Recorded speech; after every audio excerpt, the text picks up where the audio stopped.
Aku hanya ada 3 perkataan untuk filem ni. Apa tu? X-citing, X-hilarating, epic. Epic gila bro. Gila. Aku nangis babe, aku nangis. Korang kena tengok weekend ni.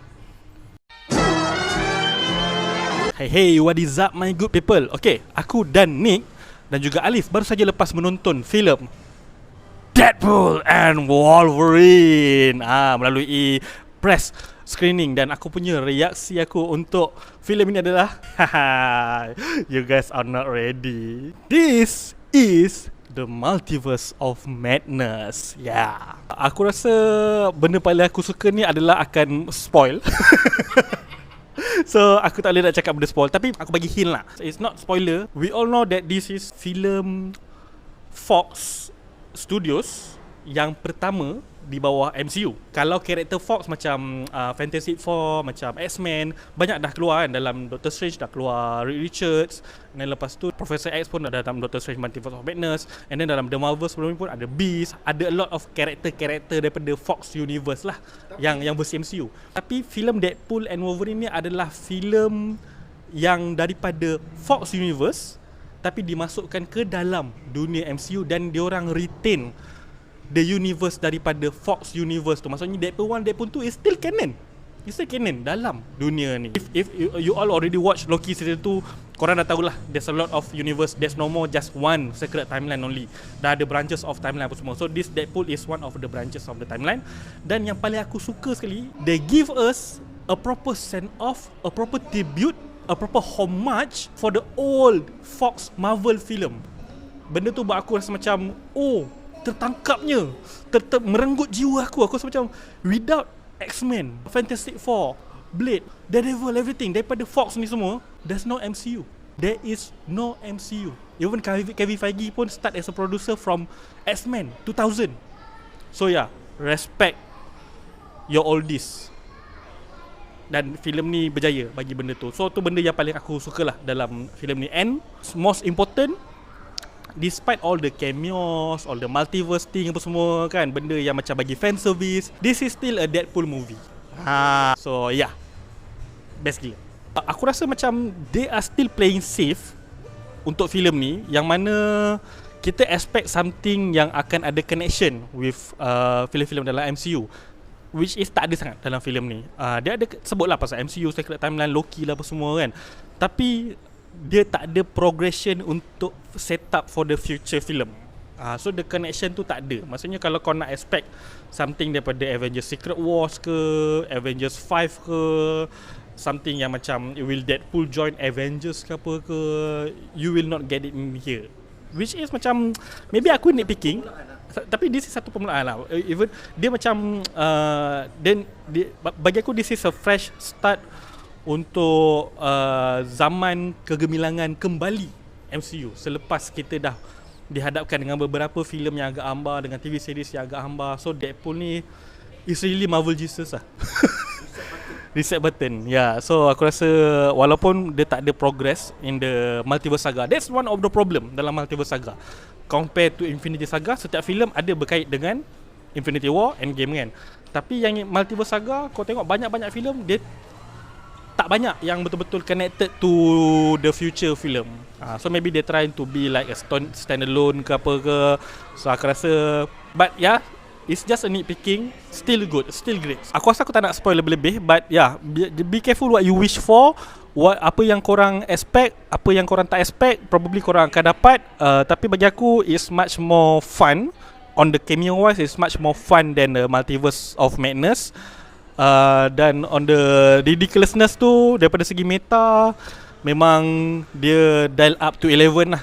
Daripada compare to Deadpool 1, Deadpool 2 kan, dia memang kau bagi Ryan Reynolds dengan Hugh Jackman memang hangat gila. Hugh Jackman dalam ni pun, even though it's a comedy film, Hugh Jackman try to deliver his best performance. Setiap kali dia beremosi, he really giving it.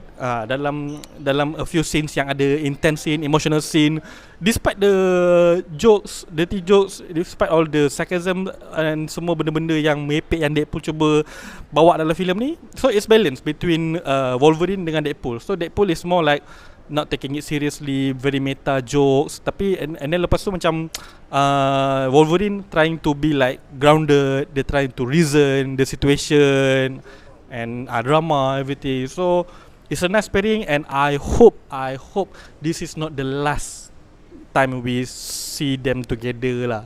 Sayang lah kalau macam, aku tak tahu lah, kalau maybe this is film last Hugh Jackman sebagai Wolverine, tapi aku harap dia boleh kembali lah in the future film dengan Deadpool. They such a really great pair lah bagi aku. Rating 10 untuk filem ni aku boleh bagi 9/10 bintang. Yeah. Sneak it. Pew pew. The MCU is back, baby. Benda yang paling aku suka pasal Deadpool and Wolverine is ada banyak cameos dalam ni, and banyak cameos yang you wouldn't expect. Trust me, banyak gila yang surprising and shocking. But at the same time, I think this movie is still as violent as the previous Deadpool movies. It's still as meta, still as self-aware. Semua tu still ada dalam movie ni, sebab movie ni still R-rated. But I think what makes this movie special, even amongst all the Deadpool movies, is that it's the most emotional, I think. The most heartfelt. In this movie, dia flash out Deadpool dan yang Wolverine tu, dia orang punya inner struggle lah. Kita boleh nampak, kita boleh rasa apa yang they're feeling. So I think that makes this movie different, and I think tajuk dia memang betul, Deadpool and Wolverine, the focus is on them, and those two are the highlight of the movie. Deadpool and Wolverine ni is better than Deadpool 2, sebab Deadpool 2 dia tak ada macam a central focus and tak ada heart sangat, because it feels like the movie revolves more around dia nak letak kabel dalam tu, and it's more like a setup for jokes. But in Deadpool and Wolverine is different, because we see this journey of Deadpool and Wolverine, their journey together, what they're trying to achieve dalam movie ni. So and all of that campur dengan all the cameos, it's good lah. It's really great. To be honest before Deadpool and Wolverine, I don't have a high regard for Sean Levy, sebab I've seen his movies Night at the Museum tu, but I've also seen his recent movies macam The Adam Project kat Netflix. Most of his movies are forgettable, macam generic. So I was worried before watching Deadpool and Wolverine, but after watching it, memang this is probably his best movie yet. Bukan probably, memang his best movie yet.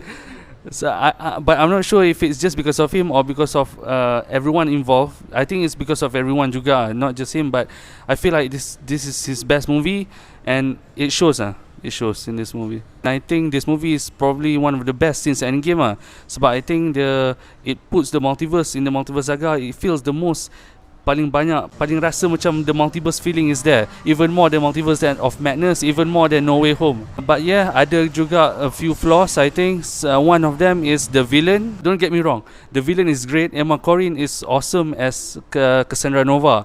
Cuma I think the problem is they don't really flesh her out much. She doesn't really get much screen time in Deadpool and Wolverine. So I think macam she's a bit wasted. I hope maybe she comes back in future movies maybe.